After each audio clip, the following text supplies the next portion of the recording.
What's going on, YouTube? Welcome back to the channel. As you can see, I just had to take some medicine because your boy is still sick. Still sick. Still gonna get these videos out for y'all. Still gonna come hard with the content. But today we're gonna do something a little bit different. We're gonna be watching the new Hogwarts Legacy gameplay. They had like a whole little gameplay showcase, and I figured, why not just watch it with y'all? So yeah, let's get into the video.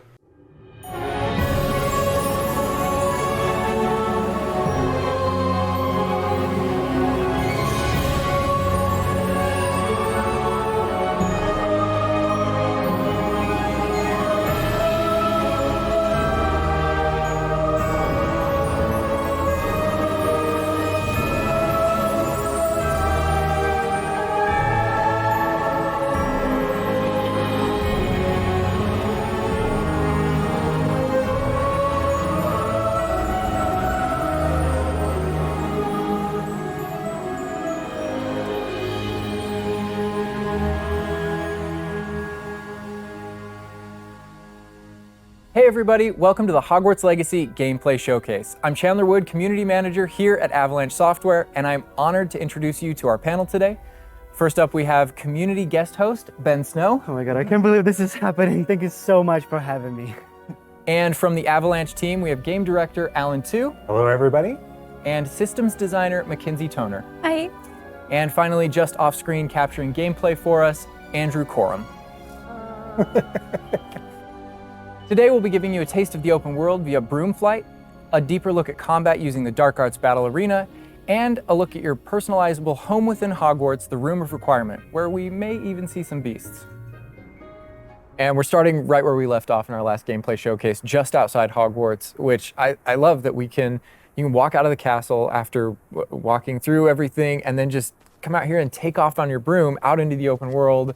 And Alan, I know that's something that you particularly like about Hogwarts Legacy too. Yeah, I'm a big fan of just being able to hop on the broom and go anywhere. There's something about kind of like the sensation of everything being open to you. That open world looks nice. I love the proximity that I can get to things. I love flying close to the ground, and I kind of wanted to talk about it just because I feel like the brooms are fun for me, not just because of all those feelings of exhilaration, but because they're not just, I have a broom and it's done.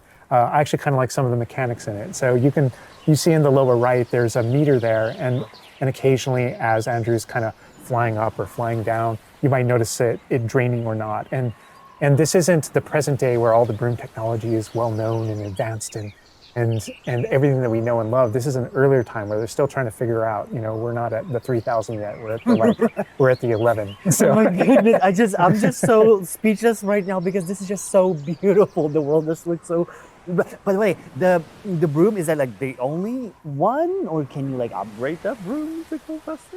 Yeah, so we have a shop in Hogsmeade, actually a broom shop. And so that sells a variety of different brooms. And it was important to us that the player could customize themselves based on their own aesthetic. So they're purely cosmetic, but if you talk to the shopkeep and help him out, he'll actually sell upgrades.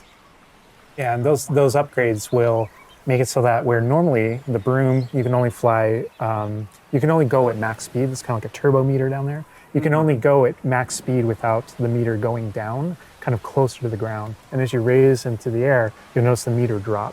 And so those upgrades will allow you to increase that distance from the ground. And the broom owner at the sporting goods store in Hogsmeade is trying to perfect the broom and get better at it and know it better. And you can participate that and get better and better brooms through that. And I love that mechanic encourages you to actually explore the world and kind of stay close to the ground. It's not just a travel mechanic, point A to point B.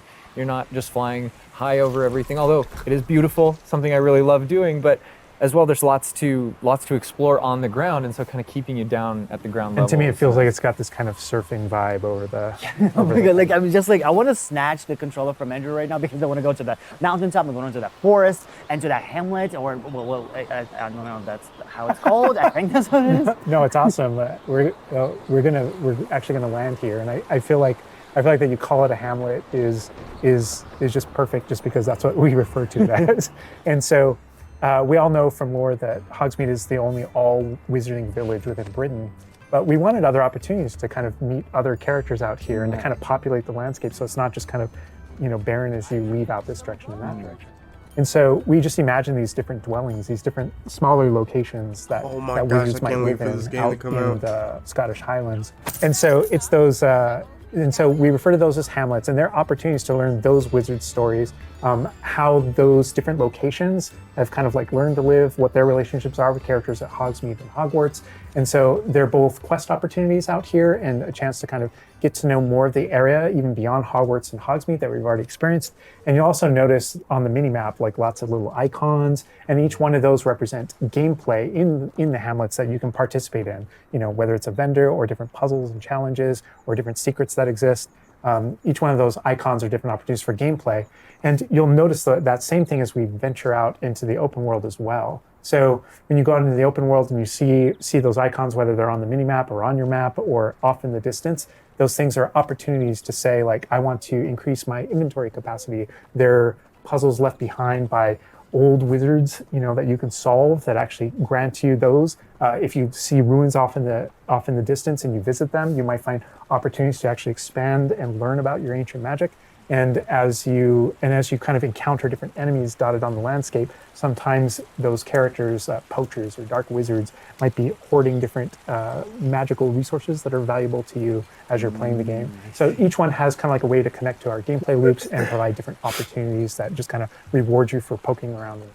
I mean, I right away want to just cover all of those points on the map just by going over there. Well, we've flown on a broom already, but there is something that we haven't done so far, and that is getting on our flying mount. We're going to hop on our Onyx Hippogriff here. The Onyx Hippogriff is our pre-order bonus. Oh my god, there he just like pops out of the back. Oh wait, you can use it as a horsey? I mean, a horse? I mean, that is a horse? Yeah, as a hippogriff, you can totally ride it like a ground mount, and you can lift off into the air. And we tried to make sure that each of those interactions, so the broom's really good at reaching that top speed, at kind of traveling the world as quickly as possible, but sometimes it's really nice to get on the hippogriff because of that ground speed or those transitions, and sometimes it just feels amazing just to be riding around on a hippogriff. Look at it. Yeah, it really is kind of like, I don't know, it's a great feeling being on it, and it's a great feeling managing those transitions, kind of going from run to fly and just being able to go wherever you want. And we tried to make sure that each one of these things that you can interact with have a unique identity and a reason for being. And oh my god, like I see like different like areas, like a swampy area. But wait, can you go to like entire map anywhere you go? There are regions that are like locked from you? Yeah, as soon as you, there's kind of a moment where the world kind of opens up to you outside of Hogwarts as a student, and right from that moment, early on in the game, you can go wherever you want. And so you might find more difficult challenges in different areas, and you'll see different spots as Andrew's moving around, like you mentioned the swamp. But there, we have got like a coast, and we've got different types of environments out in the world just to kind of pepper your experience, reward you for exploring, keep things fresh. All those things exist as we're moving around. So cool. I love that windmill. It's like so rustic. Like I keep forgetting that this is like 1800s. The Wizarding World we've never really seen before. Like it feels so authentic. Like it's part of it. Yeah, I love this vista too, and I'm gonna have Andrew stop here. We're gonna use a bit of dev magic to change the seasons. Actually, I want you to see what this world looks like, covered in snow. Yes, yes, yes, please. I love snow. That's all I want. Oh, baby.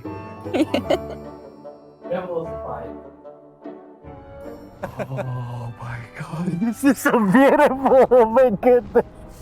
This is so pretty. Okay, it looks so realistic. Oh my god, it changes the landscape like completely. Oh my god. Does it have like actual like gameplay impact? Like impact on the gameplay? Or does it like it's just the weather of Scotland? Yeah, we use it. We really use it as a narrative marker through the game. So as you're progressing through your main storyline, it was important for us to kind of like have those moments that kind of felt like when you're reading the books or watching the movies, where you'll see kind of like the title card, winter, and now the landscape has changed, and you're really feeling that passage of time while you're a student, going through your year at Hogwarts. And I think we wanted to duplicate that. And for me, it's really fun that it's not just on the outside, which I agree, I think it looked really beautiful, but within the school as well. So there are moments like when it reaches certain holidays or things like that, where Hogsmeade reacts to holidays and the school reacts to holidays, and you see the decorations around those environments change.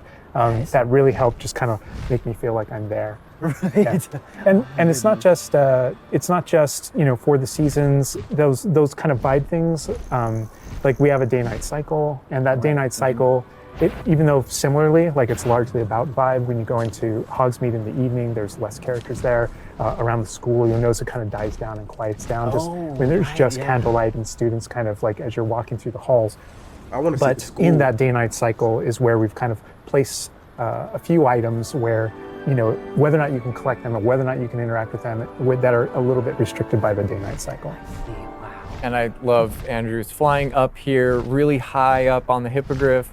And we're just looking at this view of Hogwarts in the distance. It's just absolutely beautiful. It's part of what I love most about flying around in this game, whether it's on a hippogriff or on the broom. No, I mean, you talk about going anywhere and things that you can see in the distance, and that's one of my, I still can't get over, like, no matter, I played this so much, but I still can't get over the fact that I can see Hogwarts out there, and there's just something beautiful about knowing that all of the things inside of it, the classrooms, the students, the professors, all the places I can go, I can just fly my hippogriff, land in the courtyard, enter the front doors, and just walk, to the library, to class, or to greenhouse, or to my common room, that it's all contiguous and just kind of like one space is still exciting to me after all this time. I mean, I'm I'm speechless right now. It's just absolutely beautiful. It's just, oh my God. As much as we want to spend a lot more time out here just flying around, experiencing the world, I think this is a great opportunity to switch over to combat. And last time we gave you kind of an intro to combat. This time we're going to really go a lot more of a deep dive on using the Dark Arts Battle Arena, which is part of our deluxe edition. All right, Andrew's got us in the Forbidden Forest, which is where the Dark Arts Battle Arena is. Which is part of the Deluxe and Digital Deluxe Edition. I love the way that the Dark Arts Battle Arena is actually part of the world. It's integrated into the world, so your experience is more immersive than just choosing an option from the main menu of the game or something like that. Reason to go to the Forbidden Forest. Exactly. There are many reasons to go to the Forbidden Forest, but he's also wearing the Dark Arts cosmetic set, and here he's pulling out the Thestral, which is part of that Dark Arts pack from the Deluxe and Digital Deluxe Edition. So we're going full Dark Arts here. So that one does look That's different. where I'm going down. But I like this battle arena. It is a great place to show off really combat so. in a big Yeah, way it because does. it unlocks some interesting abilities for you and allows you to really play around with combat in a deep way. And is this like the only arena like this in the game where you can like practice? Yeah, so in the base game we have 2 combat arenas normally, and so everyone has access to those. And each of the combat arenas are an opportunity to kind of just go through a difficult combat challenge, fight through multiple waves, in order to earn a different cosmetic for your character and add that to your collection. In the case of that's no different than the Dark Arts Battle Arena. That's also true, the combat arena. But one of the things that we're excited about in the Dark Arts Battle Arena that people can do is you come in preloaded with different abilities. So the unforgivable curses are something that everyone's going to have access to through the base game and going to be able to earn, and they can make choices in order to kind of like add that to their repertoire, and they can also commit to that down with certain talents and things like that. When you play the Dark Arts Combat Arena, you actually have access to all those things as kind of like a way to test them all. And so it's a chance to kind of like tour and play with the Dark Arts and decide whether or not that is a path that you kind of want to go down. But yeah, everyone has the same ability to explore the Dark Arts. This is just kind of like a way of spells ever. And again, a great place for us to show off combat in general. So I think we're gonna jump in here. Andrew's gonna start battling, and we can start talking about everything you're seeing on the screen. All right. Oh, they just about the cadavers right away. Oh my god. We're starting off strong. Oh my god. Starting off strong. Was that Kujio? Oh my god. That's so cool. Yeah, so that you'll notice right away, like when we used Avada Kedavra, that guy's health bar went from instant to 0, and we really are trying to honor the way Avada Kedavra works in the game, even in some pretty extreme situations. You'll notice that like the meter takes up a lot longer Bro, to this combat kind of build up gameplay as is a way to actually kind really, of really deal nice. with its extreme power, just so that it's still fun to use. And then there's some ways that we'll probably talk about to adjust that. But I don't know. I don't know if there are things on the screen that you just have questions about. Well, like I see like little blue things pop up from Yeah. the enemies. Also, before like that sign, well, it's like so in the community we call it the ancient magic sign. I don't know if that's how it's called Yeah. in the game. So the community is astute. So on the development side and in player facing in the game, we reference that as your ancient magic meter. Oh, so it is ancient magic. That is, yeah. So as your abilities in the game keep growing and you become exposed to some of the secrets about your own kind of mystery and your own abilities, you start unlocking new powers. So one of those powers, you'll see the R1 button appearing throughout the game. That's an ancient magic throw, we call it, that allows you to kind of like draw an Bro, object did to you y'all and see swing it at that? an enemy. Okay. But whenever you see the R1 just said- or the L1 plus R1 appear over somebody's head, that's an ability to cast That's a crazy. very I like this. devastating and I like this powerful combat. ancient magic spell Oh, to do a that- ton of damage against the character. I see. And the way that manifests itself depends on the type of enemy that you're fighting. And you'll see a wide variety of enemies in here that are pressuring the player in different ways. You'll notice there's abilities that kind of bubble up under the player as he's fighting that force him to move. And there's different ways that we want the player to kind of move around on the battlefield. And that's actually a good link to the ancient magic meter in general. And the reason why I say that is because as you're doing different things in combat, you're protegoing and you're doing different abilities and you can kind of spec into it with your talents, there are different ways to get that meter to build faster and faster. But one of the most effective base ways to build up that meter fast, that way you can launch these devastating attacks whenever you want to, is to actually perform combos. So you see that combo appearing, and it's almost like your emotions are building up, and then basically that builds up enough that you can attack someone. But as the combo meter builds up, at some point you strike someone and a piece of their magic kind of falls out of them. You'll see these blue orbs in the game world, and there's something that only you can see in the narrative, in the world. And it's another reason to move around on the battlefield. If you can go up and collect those things and suck them in, they give big jumps to that ancient magic meter as we're playing. We're talking a lot about spells and magic here, but I think there's another huge component of combat, and that is the tools that you can bring to combat as well to kind of change the way you play. And I think Mackenzie knows a lot about what's going on with the plants and potions. And so the tools are really interesting because they're basically like a prior investment. So you can bring the potions and the plants that you grow in the Did room he of turn requirements that man to into a combat chicken? to essentially kind of help you Oh my God. defeat enemies a lot quicker and more efficiently. So some of the tools that you'll see here are like the rock skin potion. So that is something that basically covers your skin in this like rocky material that reduces the incoming damage that you're receiving. So against big enemies, hard-hitting enemies like trolls, that's super helpful. Oh my god, he's just destroying. The troll just collapsed from whatever the kid. He literally just Obviously, we one-shot have the that Wiggle troll, bro. potion as well, which increases your health. If y'all don't and then get we this have game the Focus when potion. it So comes when Alan out, talks about having to balance you gotta be Avada challenged Kedavra with up a here, long because cooldown, because this obviously game it's an is instant kill. extraordinary. One thing that you could do is brew Like, a I'm Focus looking at it potion, right now, and and that I will really, really like increase how quickly your cooldowns regain. Right. Oh my god, there's just so much like versatility, like in what the character is doing to the troll right now. Like he's just bouncing around the arena. He's like not, and the troll makes him move around too. It's like And I love that our plants are violent. Yes, and so that's like when we were talking about the setup of the arena. You also have plants that you can fight with, and so we have things like the venomous tentacula. Like, come on, you can y'all put see that down, and it acts armored like a troll? turret, and it just kind of shoots enemies around the battlefield. That is so cool. This is These like battles a are actually Hufflepuff-ian crazy. way to approach the battle. Like you can turn somebody into No, that a was super chicken, important to bro. us that there were these like multiple ways, and so you can see there's a ton of different things you can use. The mandrake is one, so you can pull it out and it stuns with its like piercing cry these enemies in a radius. And another thing I want to call out that we're seeing on the side of the screen here is these dueling feats, which I love because I love anything that prompts me to play a game in a different way, a unique way. I don't want to get stuck in my style, you know? And so this is a way to, if you want to get stuck in your style, go for it. If you just want to blast people with spells, go for it. But we also want to have some things over here that may make you use certain plants or certain potions or block more or... Yeah, we mentioned the field guide challenges in the prior stream, and the field guide challenges, this is the way that the field guide manifests like challenges for you to do in combat. And exactly to your point, we just wanted a way to encourage players to explore the different systems, to help them decide, to just kind of practice with them and explore what they want to be, because there really are so many different ways that you can push talents. When you see the green X's on characters, That's right. and that's kind of through your talents you can unlock this kind of cursing mechanic that sort of like links the fates of these different characters on the battlefield.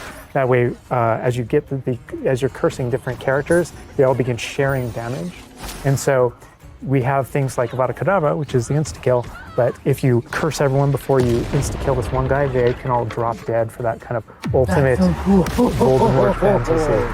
And so, Oh my god. there are dark arts fantasies. There's fantasies about being more of a defense against the dark arts characters, things like that misty step that you see occasionally being used on the battlefield.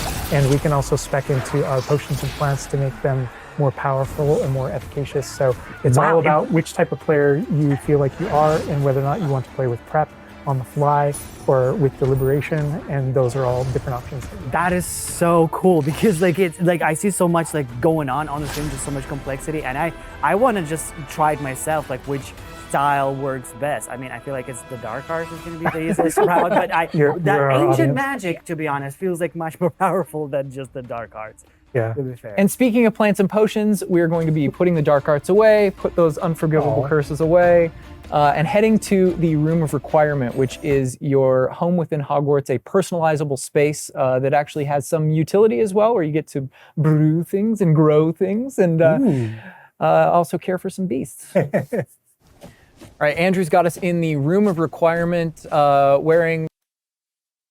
we kind of went casual mode on the outfit here, wearing a nice jumper. And I think that's a good jumping off point for the personalization of the space as well. Not just your character and the visuals of your character, but actually this space is a place that you can make your own. Yeah, it was super important to us that this space really did feel like your reflection as a wizard. So you can change the architecture in here. What? Different themes throughout, starkly different themes, to really just hammer home that this is yours. You Oh can my change- god, what? This is beautiful. We never expected that to be. Oh my god. That's the thing, is not only can you change the architecture here, but you can actually conjure little objects into this space, as you can see. So there's like statues that you can do, and ornaments, and tables, and rugs, and just a bunch of little things that really flesh out the space and bring it to life. Oh my goodness. They really Like, went into we detail had about this game, an and I love idea it. that those places where you brew stuff, that's where you can change, but you can do all of this. Where do you even get this stuff? Like, there's a furniture store? Yeah, so we call them conjurations. And the conjuration recipes can be purchased at Tomes and Scrolls in Hogsmeade. But also, as you engage in different types of gameplay throughout the world, you'll be rewarded with different objects. That's so cool. And you change color? You can change the color, you can change the size of it, and you can place it basically anywhere. Oh my god, it's so tiny. It's like for Baby Niffler. And I love how the system too is designed. It's not mechanical; it's immersive, and so you get the magical effect of conjuring it in, and you're actually doing this in the world as your character. But the way you've blended like that gameplay with the immersive design of personalizing the space. Oh my god, like, and I love the animation, how it like appears, you know, like it's not just like there, it's like, it almost like it apparates. It is really quite beautiful, and that was the thing, is we wanted that to look really nice because the magic in the wizarding world is everywhere. It's physical, it's kinetic, and it's whimsical. We really wanted to nail that whimsy in this space.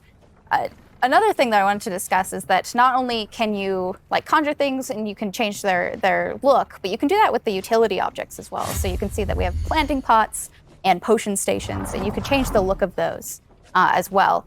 And these are the areas where, as we had mentioned previously, you'll be growing your plants, you'll be brewing your potions. Right. So while you're also doing these like kind of nurturing based activities, this is also the space where you would bring your gear to be identified and gear to have like traits put on it, which I believe Alan can talk to. Oh. Yeah, we keep bringing up appearance and how it looks, and on a, like in the game, you can look like anything you want to whenever you want to. But the player will be finding different types of gear, that we call it, as you progress through the game. And essentially, we just know that clothes and different items in the wizarding world can have different magical properties. And as you explore and as you adventure and as you defeat enemies, you're going to be finding different pieces of gear that have different abilities, and that can help you in your journey and are a major part of you kind of growing as a wizard and advancing as a wizard. Oh, and so there's a huge list. and not all the time, whenever you get a new piece of gear, you don't necessarily know exactly what it does. And so there is a station inside of the Room of Requirement that you can conjure. It's one of the first things you conjure, called an identification station, where you can actually bring that gear that you're uncertain about and learn what its abilities are. Right, yeah, that's so cool. And then as this space advances even further, and the space will eventually grow its own rooms, and you're going to get new recipes, like Mackenzie's talking about, all these different things keep expanding. And as it expands, eventually you're going to earn what we see here, which is called a loom. And when you set up a loom, it's an ability to essentially customize exactly which magical properties are on your gear and take any piece of gear and adjust its properties and to tweak what it does. And I mentioned earlier that you can make anything look like anything. The collection of appearances, we call it, or cosmetics, we've been referring to it in this stream. Those types of things you can use, and you can apply a look to any other look. So if you get a piece of gear, you put it on, you look like that, but you can change it to look like whatever you want. That's so cool. And like you can just put some ability to this sweater, but then you can just swap that ability. Yep, and appearances you can edit whenever you want in the gear screen. The loom is specifically about applying traits and applying larger upgrades that just kind of grant you greater statistical advantage or give you really specific abilities that blend in nicely with where you're trying to go with your combat fantasy or talents and things like that. Interesting. I'm just seeing that they're just like pumpkin fur, mooncalf fur. Where does that come from? Yeah, and so you'll notice that the ingredients that are used to add traits and to upgrade your gear are based around beasts. So this is where we get into the beast care section, which is inside this vivario. Oh. Kind of bigger space on the inside idea. And so you can see here we have a couple of beasts out. We have a grabhorn and a mooncalf and a niffler and a measle as well. So quite a variety. Oh my God, he's just like a big puppy.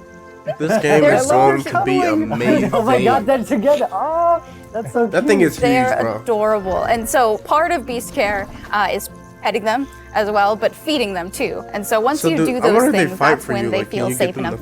They'll give you their magical ingredients. So mooncalf fur, niffler fur, etc. That can then be used in your gear. That is like so like intuitive because like you know that makes sense because when you touch the animals, you get some fur leftovers. That's so. Oh my God. Yeah, and we really want to hammer home the fact that this is like a home that you're making for them. So in the overland, you can find these beast dens and rescue these beasts. Part of doing so is brushing them and feeding them food as well, and to build that relationship with your beasts. In addition to be able to care for beasts, you can actually conjure things in this space as well. The house, the cottage. Yeah, right. And so we have like a lot of little ornaments in this area, and a lot of them are purely cosmetic, but they look really cool. Again, it's the personalization of this space. Oh my goodness, no, this is like, I'm gonna spend 8 hours just designing this whole area to personalize. This is like cool, it's like you have this little play area, like a personalized fish tank, so to say. just for the creatures. I love it. Yeah, no, totally. And there's like a decoration aspect, but there's also, we were saying inside as well, is there's a utility aspect to it too. So as you progress in the game and you're able to purchase more conjurations, you're able to speed up your process. So one of them, for example, is the food processor, which allows for the beasts in the space to automatically get feed, so you don't have to do it manually. And so you're really building the progression for yourself here. In addition, there's also a toy box where you can, where you can play with your beasts.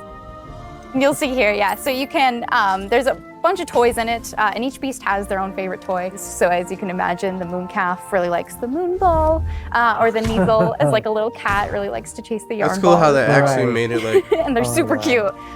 Oh my god. made it Watching how them, so the cute. moon's gravity is, I guess. And the big thing we really wanted to hammer home is that the world is a dangerous place. And so by going and rescuing these beasts and bringing them back here and caring for them, you're really helping them out. There's poachers in the overland who hunt these beasts for their material. So instead, you're caring for them. You're giving them a home. Right. Oh my god, this grab horn is just gigantic. That thing is huge, bro. I But wonder if he like looks like my dog. We can make my dog right now for sure. You could actually name them as well. So that is like your dog. crazy, bro. You can name So them. getting back into that personalization, you know, yeah, we didn't want you to just like throw in, oh, here's a graphorn in here. Like this can be named whatever Andrew's about to name them. Bruce. It's a good name. You know, we've created this really nice space, and you can get additional vivariums, correct? To different kind of aesthetics and looks to where you're keeping your beasts and caring for them.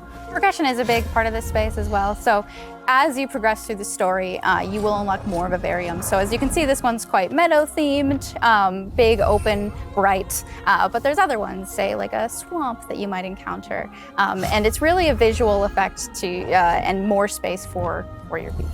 Oh, so it's like those. So when we're inside the room requirement, there's like on the left, there's that moon glow from one entrance and then some shrubbery going on in the right. Is that what you're talking about? Yep, that's exactly it. Ah, oh, you put trees in here too. Oh my goodness. And another thing with the beast care that I think is great, you know, tying back to this same kind of thing that you did with like the broom, where the broom is not just a method of travel, it's actually built in and integrated into the world.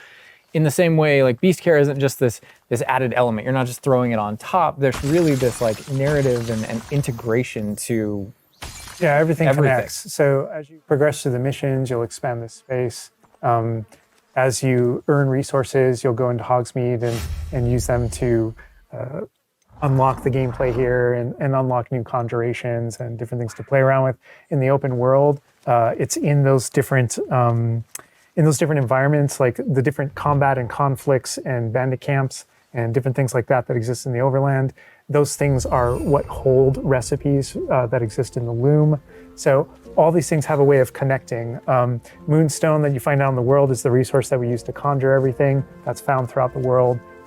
Forageables are used for recipes. So really everything's like a cycle and keeps you coming back. But even with the story that's being told too, I think people know who Poppy is and that she has a particular affinity for beasts. Yeah, I mean, I think everything we're seeing here, you know, you're going to be venturing out into the world, and this is just kind of the tip of the iceberg, even of kind of like your interactions with beasts in that narrative. So, you know, you bringing up Poppy, there are more kind of mysteries to discover and things to discover out in the world that have to do with her and that have to do with caring for beasts. And so different characters have their own stuff that just kind of make this all just kind of like the beginning of your journey. Well, we could spend hours in here, but we're gonna have to end the stream now. What do you think about what you've seen today? I mean, I'm just so blown away by how beautiful it looks. The open world seems so detailed and there's so many things to do, and like the combat, we're gonna spend like 2 weeks or more just breaking it down by pieces. There's just so much to this world. Like, I'm so happy you guys did this overall gameplay. And that's just the tip of the iceberg. We've got more for you to discover and find on your own. Thank you so much for being here. Thank you for watching. Hogwarts Legacy is available for pre-order now. It releases February 10th with 72-hour early access for owners of the Collector's, Deluxe, and Digital Deluxe Edition. We're gonna wrap things up, but first we've got a little surprise for you. Bye. All right, y'all. I am so excited for this game. I love the way you can ride around on your broom. You can ride around on your animal that you have. I love the combat. I love the enemies in the combat, the way they designed them. Man, I can go on and on. It's very cool how you can customize the inside of your home, and you can actually like bring in animals and take care of them, and it gives you stuff in return for taking care of them. But man, I think it's all cool. I'm very, very excited to play this game. I'm very excited to play this game for y'all, and I can't wait for it to come out.